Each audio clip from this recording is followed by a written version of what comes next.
All right, guys, this is an update on the Boki Pro Air Pro. I decided to play around with the magnets to address the overbreaking. So I actually have some pretty good news. But before we do that, um, actually, the first good news is see this little guy right here.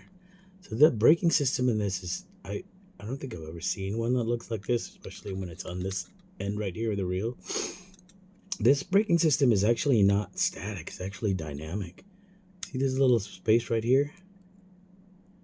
This goes in and out. I don't know if you guys can see the magnet, but when you so there's there's two shoes, right? One on this side and one on this side, and each shoe has 5 magnets. Now that shoe is kept in place by this metal plate right here. That metal plate is kept in place by this pin.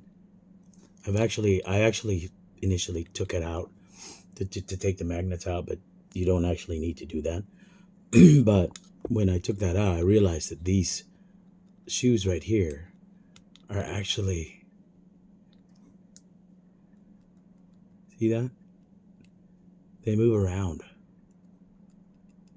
So when the reel is spinning, these flare out and produce more braking. So that's kind of cool that it's got a dynamic braking system. And then when you and so to address the issue of overbraking, what I actually did is see each shoe has 5 magnets, and fortunately these are fairly easy to take out, and you don't actually have to take this plate cover and the pin off to take it out. You can just pop these out from the side here. I took out 6 of the 10. So I took out the middle one and the 2 ends on both shoes. And so far, I think this is about just the right amount of brake magnets to take out, at least for me, for my style of casting. I did start out with just taking out 2, and it was still over brakes, so I took out 2 more. And then it looks like 6 is just about the right number for me to take out, at least again for me, for my style of casting. Now, so this has definitely addressed the overbreaking issue. So now I can cast. I haven't done too much casting, but I've gotten probably about 10 feet. When I took out just two of the magnets, I was getting probably around 5 feet more per cast on the 2 gram lure.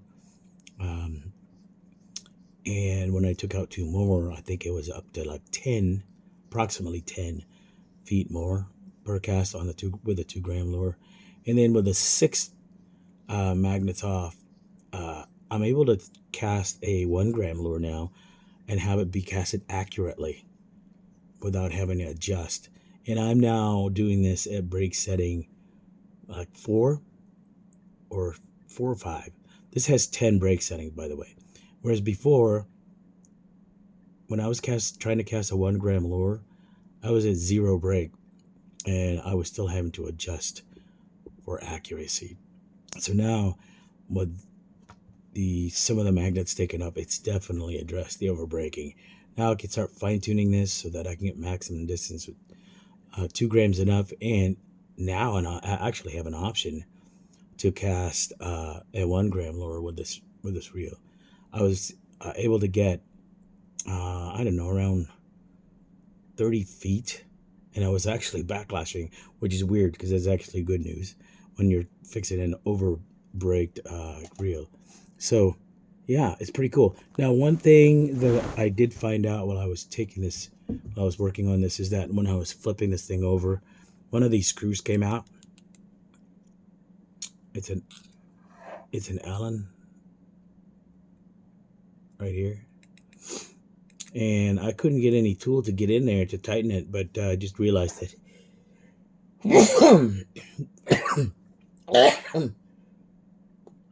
there's holes right here that lets you feed an Allen wrench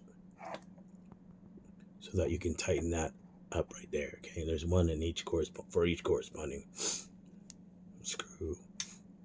So yeah, great news for this reel. Now, the way I've gotten around this breaking thing is I just really be more conscious with not touching this while I'm fishing.